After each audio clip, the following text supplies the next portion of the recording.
My name is Kito Mann, and I'm here to talk to you about GraphQL. So basically, this talk, GraphQL Distilled, is a basic overview of GraphQL, and we'll also talk a little bit about how it can be implemented in Java and other languages as well. So to begin, if you are curious, my name is Kito. I'm the principal consultant at Virtua, where we do training, consulting, mentoring on web development and backend Java development as well. I'm a Java champion.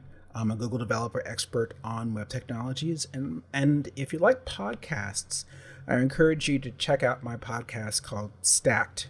You can find it at stackedpodcast.com. And there we talk about a range of issues related to enterprise software development on both the front end and the back end as well. We have taken a break. We haven't done it in a couple months, but we'll be back soon. So check it out. All right, so that's enough about myself. I wanted to get a sense of the audience as well. So if you could put in the chat just information like about, whether you're familiar with GraphQL, whether you've worked with it before, and also whether you are more of a developer or an architect or project manager, product manager, etc.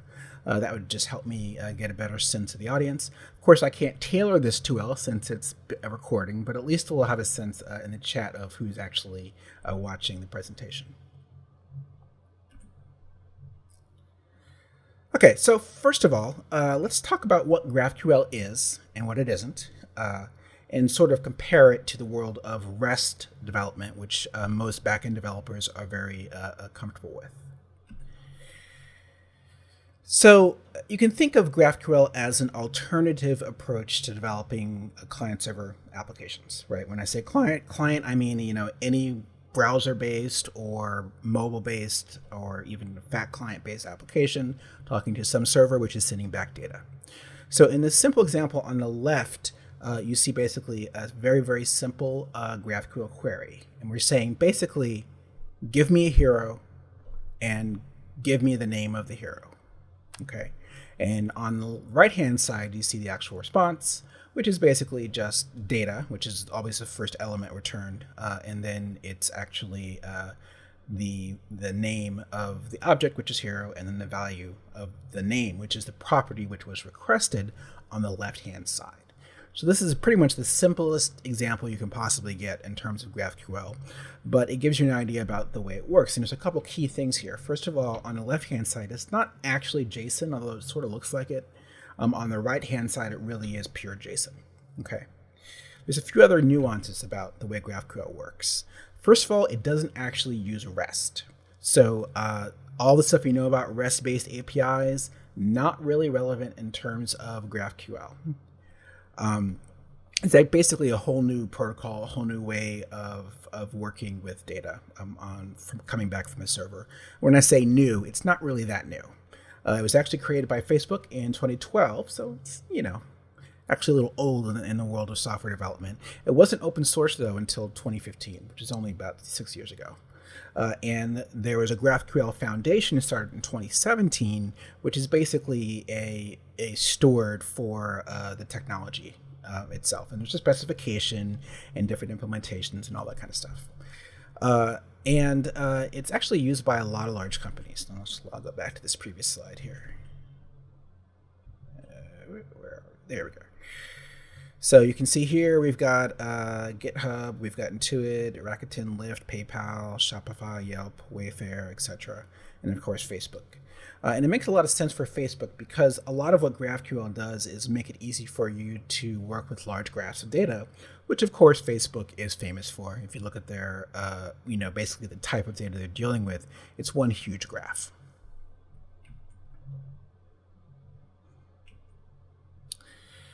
So let's talk about some of the benefits of GraphQL, why you actually would want to use it.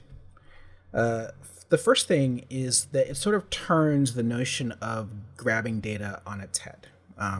So traditionally with a REST-based API, you basically have a concept of an endpoint that you build, right? And the endpoint takes some parameters, and then it returns some data back.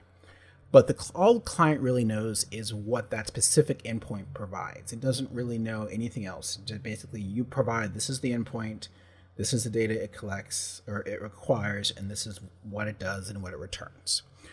But in the world of GraphQL, it's a little bit different. It's more like the client decides what data it wants. So with a normal REST API, you return a whole bunch of data, but the client may only want a couple fields, right? And if the client were to say, well, okay, really, I don't want that many fields back, well, you would have to go and modify your API to return only the fields that it wanted, right? But GraphQL provides that by default. So out of the box, you get the ability for the client to decide what data it wants and also to make queries on that data in the actual request. So you basically, as long as you've implemented your GraphQL API in an intelligent manner, the client can really decide what data it wants, how it wants to get it back, and make much more intelligent decisions about how to manage that data.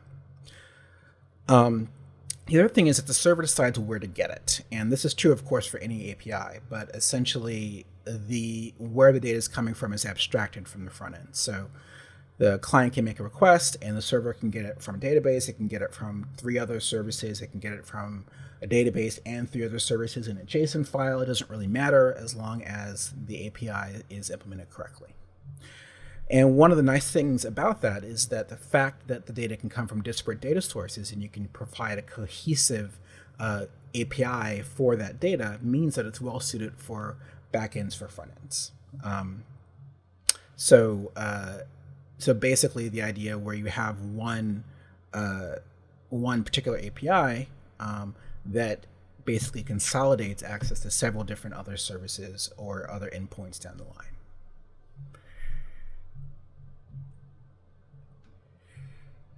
So one of the key differences, other than the fact that you have sort of turned the way that the requests are made on its head, is that you essentially have a single consolidated dynamic endpoint. So instead of having, one endpoint for this kind of data, one endpoint for that kind of data, and basically having an API with like 20, 30 different endpoints, instead you're having a single endpoint, and that single endpoint has a set of queries that it supports. It has a set of mutations which allow you to change data, and also other features as well. But you're not accessing several different endpoints. You're just accessing one. Another really powerful feature of GraphQL are subscriptions, and subscriptions are basically the ability to say, hey, I'm interested in this particular data, just let me know whenever it changes. So basically you get a push API out of the box, which is really nice. There's also a defined data format. So there's a way that all the queries must be structured, and there's the response is always going to be defined by a typed schema.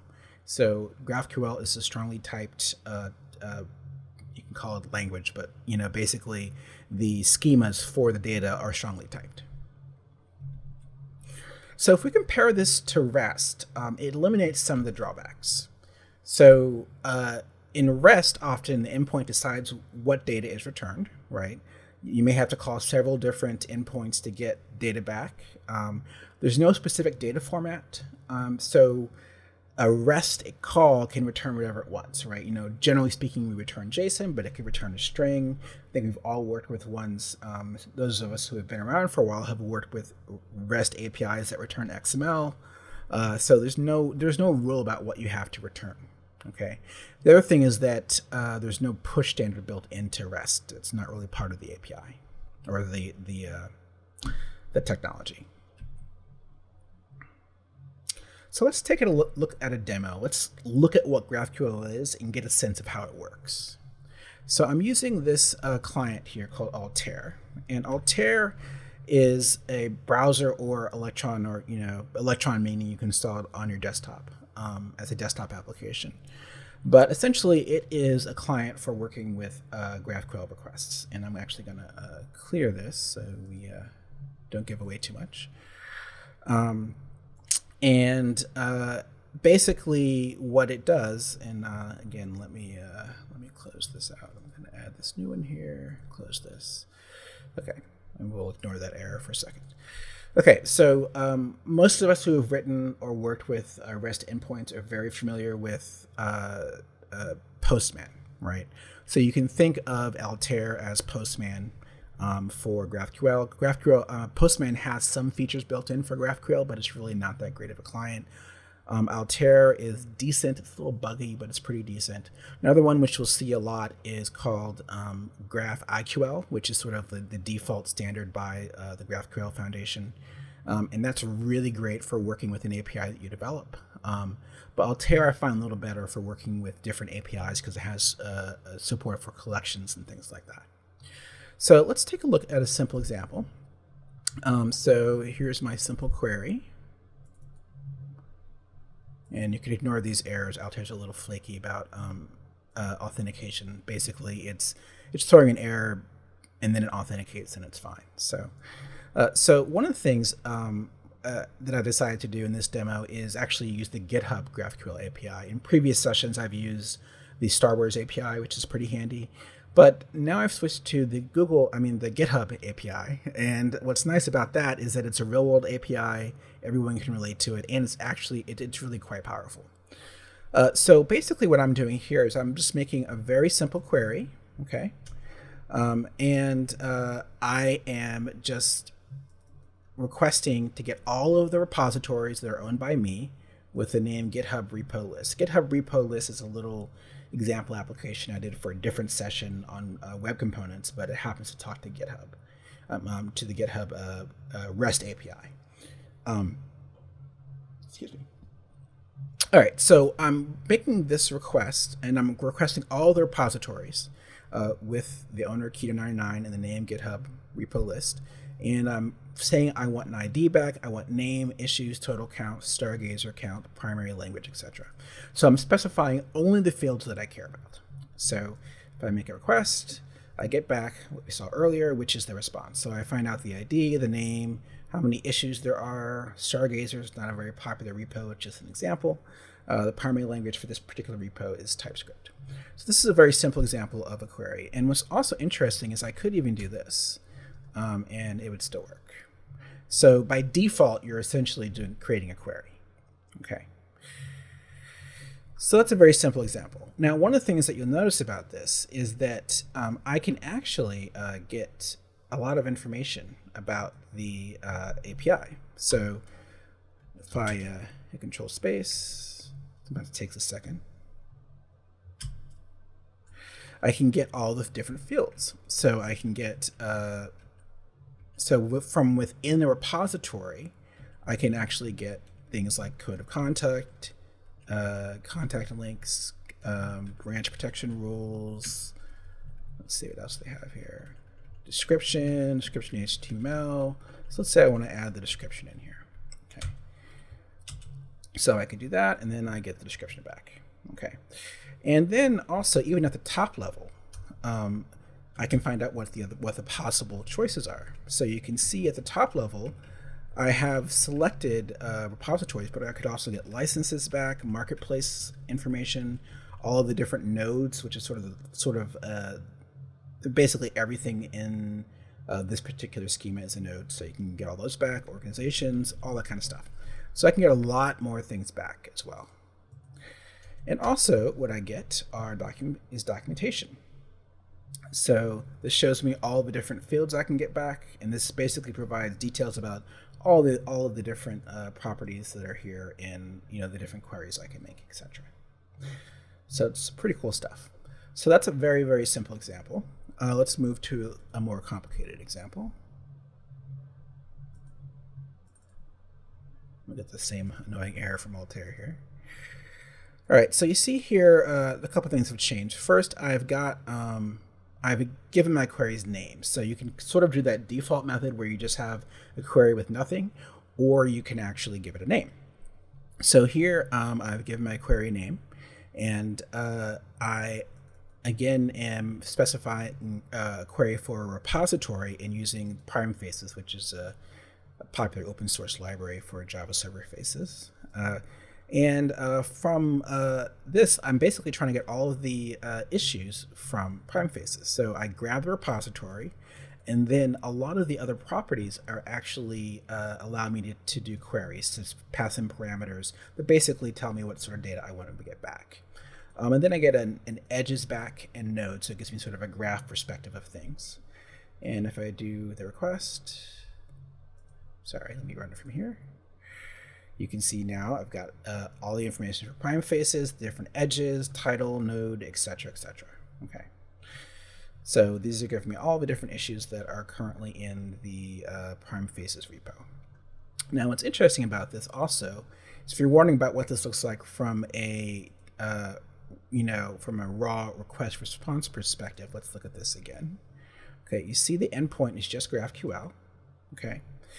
And if we look up a little bit, you can see that we send the operation name, which is the name of the query, and then the actual query. We also have this thing down here called variable, which I'll get to in a minute.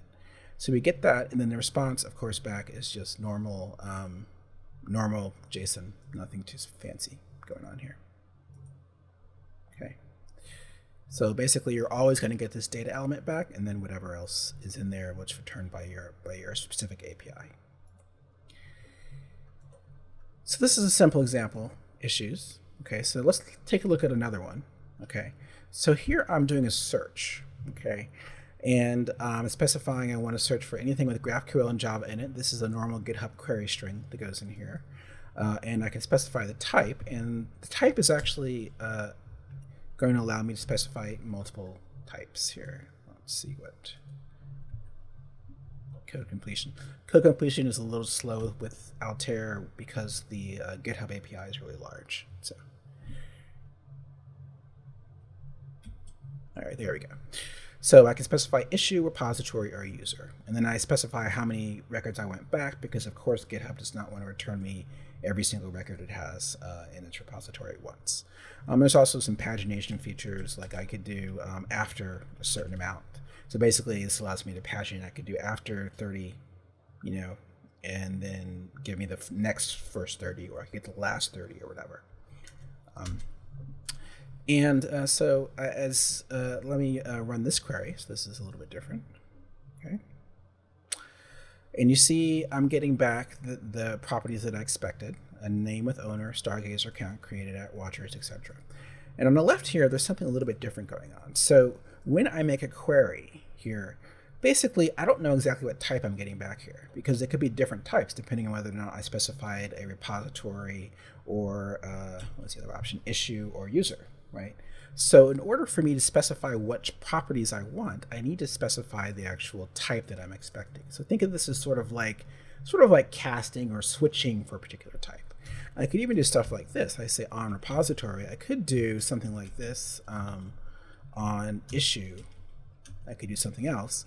And this would allow me to pull out fields specific to an issue. So I could say author. Okay. And author has properties, so I could do login, right? So I could say, if I change this to be issue, right? All of a sudden my query should still work because I basically just returning different data. So you see some of these have authors, some of them don't. Okay. So this allows me to sort of basically switch depending on the type. Now, if this was a specific type being returned, then I wouldn't have to do this sort of switching here. All right, so let's take a look at another query. So this is just getting all the issues for GraphQL. So basically any issue on any repo that has GraphQL in it. So that would be this. So you see here, I'm getting edges back again, but I'm saying on issue, let me return the title and the body and the name of the repo. So basically you can see all of these different repos have things like add GraphQL support, GraphQL version mismatches. This one just tells you what GraphQL is, which is a weird thing for an issue. This one says migrate from one version to another, so that sort of makes sense. So this gives you an idea of more interesting queries that you can make. One of the things that you'll note is this particular feature here. This is what we call an inline fragment in GraphQL. So here is a fragment. Okay.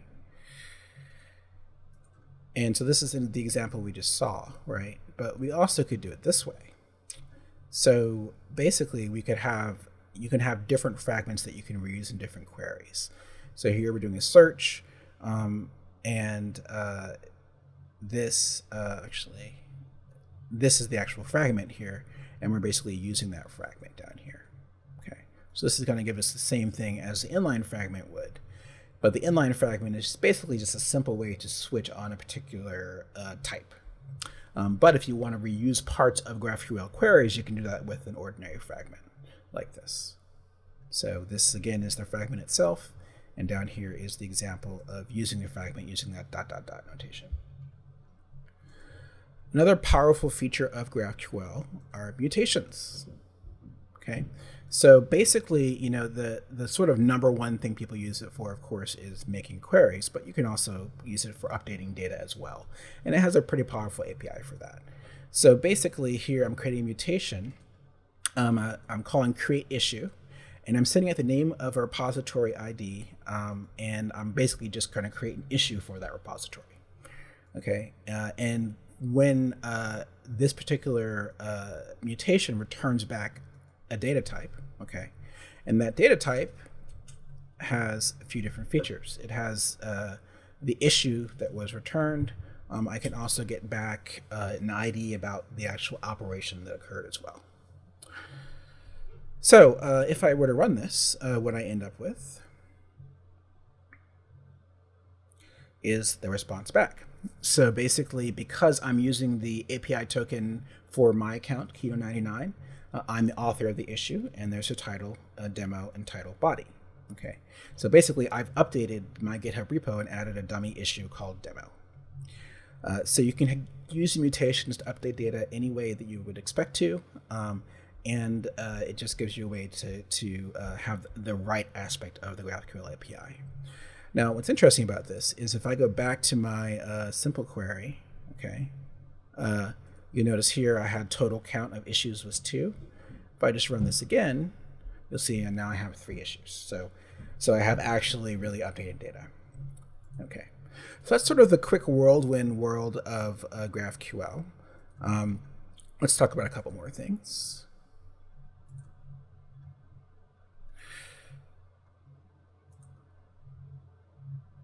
Okay, so what drives a lot of the behavior that you saw, especially things like code completion and the documentation, is what we call a GraphQL schema. And this is a type-safe contract between the client and the server. The client can only request data defined within the schema, and it can request nothing else. Okay, and versioning is usually handled through deprecation. You can deprecate different properties in your query. So as opposed to having different versions for REST endpoints, you basically just deprecate stuff and then remove it when you decide to.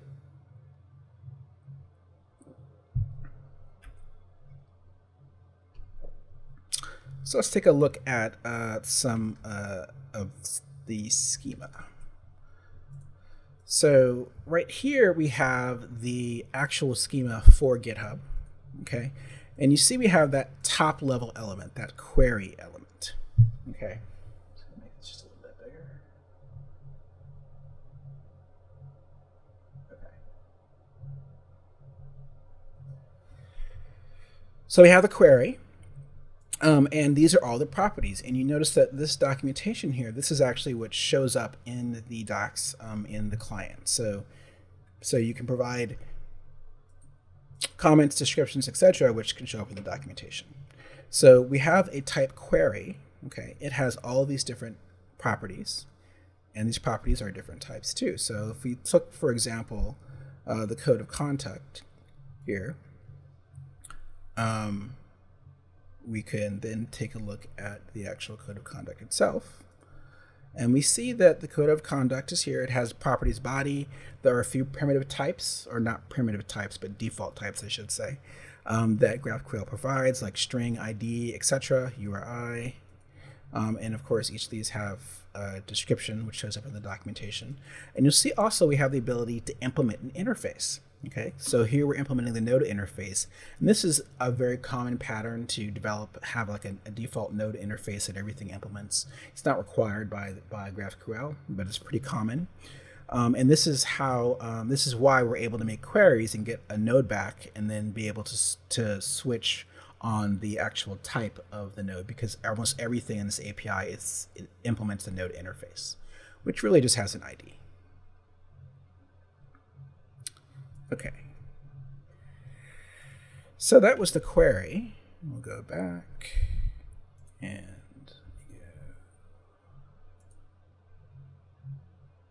of course I forgot the key code for going back here.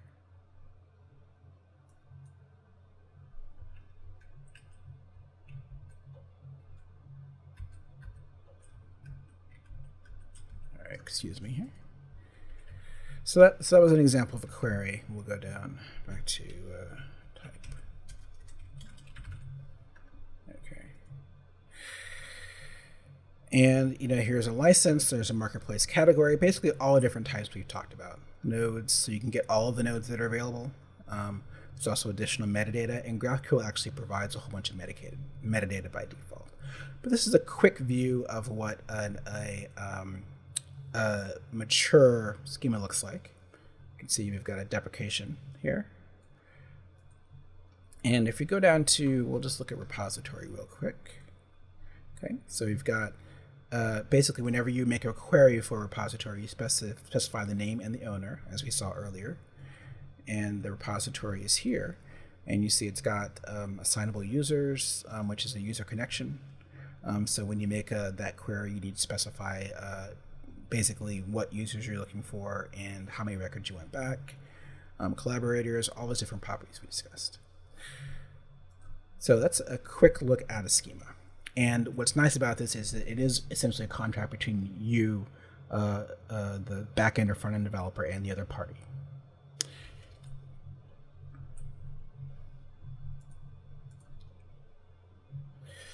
So there's a few different approaches for designing GraphQL applications. So one is the schema first approach, and that is the approach where basically you build the schema first, and then you build the code for the front end and the back end. And this works really well in situations where you're collaborating on both sides, like if you're back end developers, you're collaborating with the front end, vice versa. And where having that defined contract allows you to do things on both sides. So for example, you can write code on the back end or front end using the schema before the other side is even ready. So I've used this in the past where they built sort of a prototype for working with the whole back end before we had any code written because we developed the schema first. The alternative approach is code first, and that's where you write your backend code, and the backend can generate the schema dynamically based on the code. So for example, you might write your whole domain model, and that will be used to generate a schema. Of course, that and the methods that grab the data and return the model back. So that way, the backend usually will drive the schema. And that works well in situations where you don't really know what the client's up to, and what you're building is really much more based on the backend API, or if you really just in general want to be able to drive things from the backend as opposed to the front end. The key thing is that you have to make the decision up front. You can't start out one way and change to the other without incurring some additional cost, because you'll have to go back and change things. So another feature of GraphQL I mentioned are subscriptions. And subscriptions allow you to basically subscribe to some data and then get pushes back with the particular changes that have been made to that data. And what's nice is that at a protocol level, it's completely transparent. So the actual data interchange can go over WebSocket or Service Center events or something else. GraphQL does not care. But of course, you need to have an implementation of GraphQL on the client and server that supports whatever transport mechanism you're using. So the most common one is WebSocket. Sometimes you'll see Service Center events, and I've seen implementations that use messaging protocols as well. I don't have a great demo of that that works, but I can give you an idea about what the structure looks like. So okay, I'm going to get that error. So basically, it looks very similar to what we've seen before. You see we've got a subscription. Oh, it's been 30 minutes. So I'll be wrapping up soon. So we've got a subscription, and we've got a film and node. So basically you just subscribe to what you want and then what properties you want back, and you basically get an open WebSocket that returns data back whenever it changes. So to me, that's one of the most compelling features of GraphQL is the ability to support push in a very sort of easy to use, transparent way.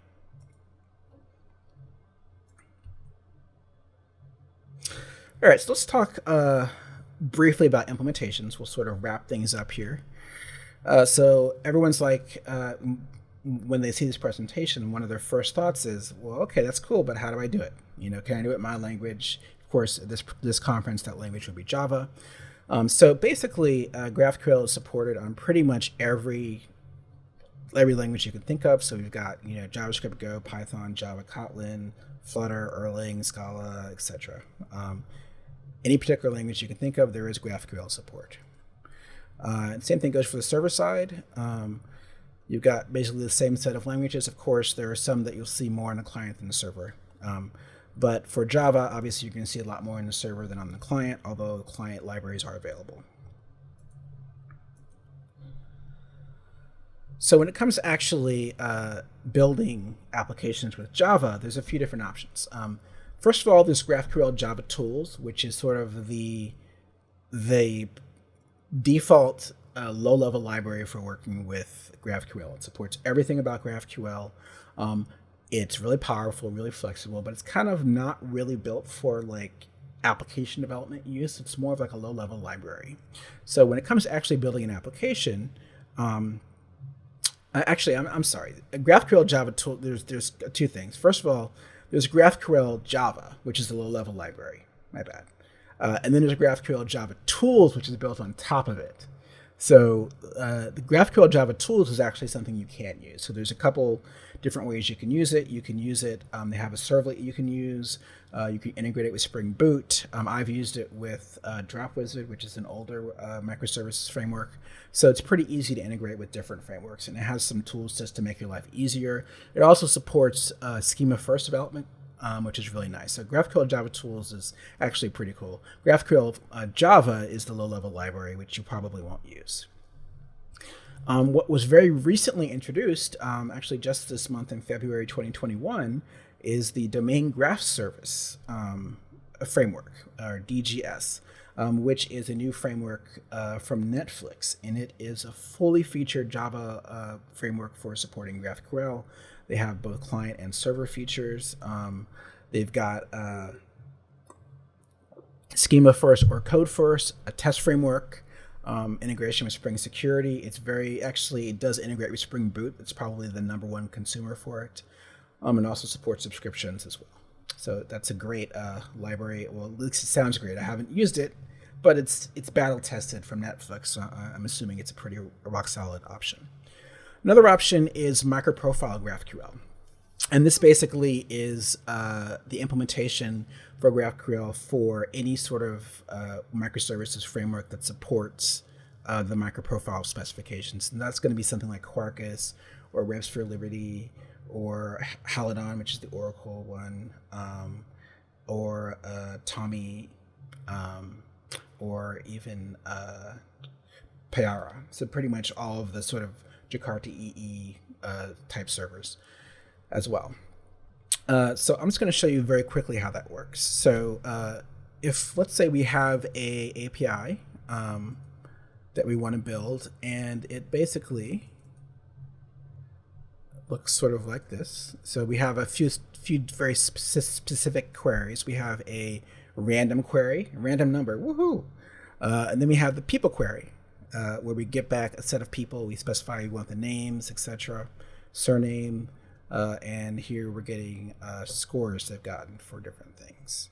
Okay, and we also can create something. So here's a mutation where we go and we actually push some data back. Of course, we've got to add me there because I'm such an important person. And of course, then I can get my query back. So up here, I had ID 12. If I put 12 here, I should get myself back. So there I am. So very simple API there.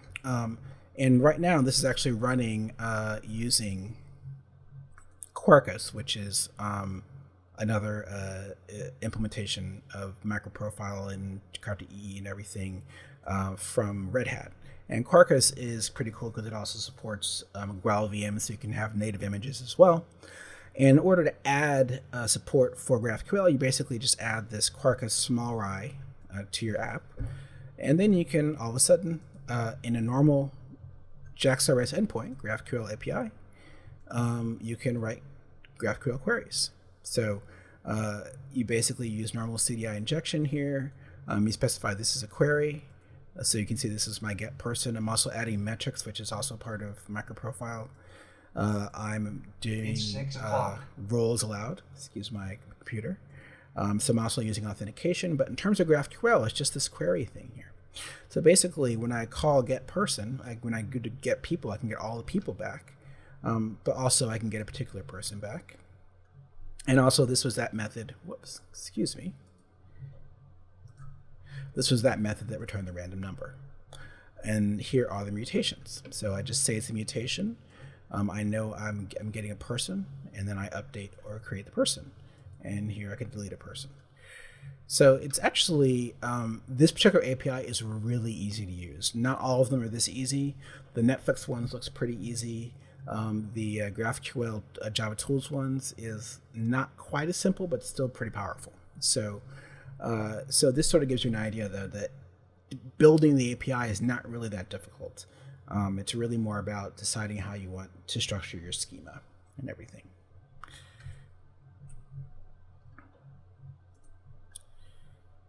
Okay, so that was the demo. There's also lots of other different tools to implement GraphQL. There's GraphQL, as I mentioned before, is a client that it's easy to integrate into your applications. There's code generation tools. There's also a lot of databases now support it as an interface to the database. So basically any graph database is very likely to have a GraphQL interface as well. And you'll find that Apollo is sort of the default sort of sanctioned implementation of GraphQL, which we'll see especially on the client. So there's integration with Angular for that. There's also some CLI tools as well. So there's lots of stuff out there. These are the databases I was talking about, CNeo4j, etc. Okay, so why would you not want to do GraphQL?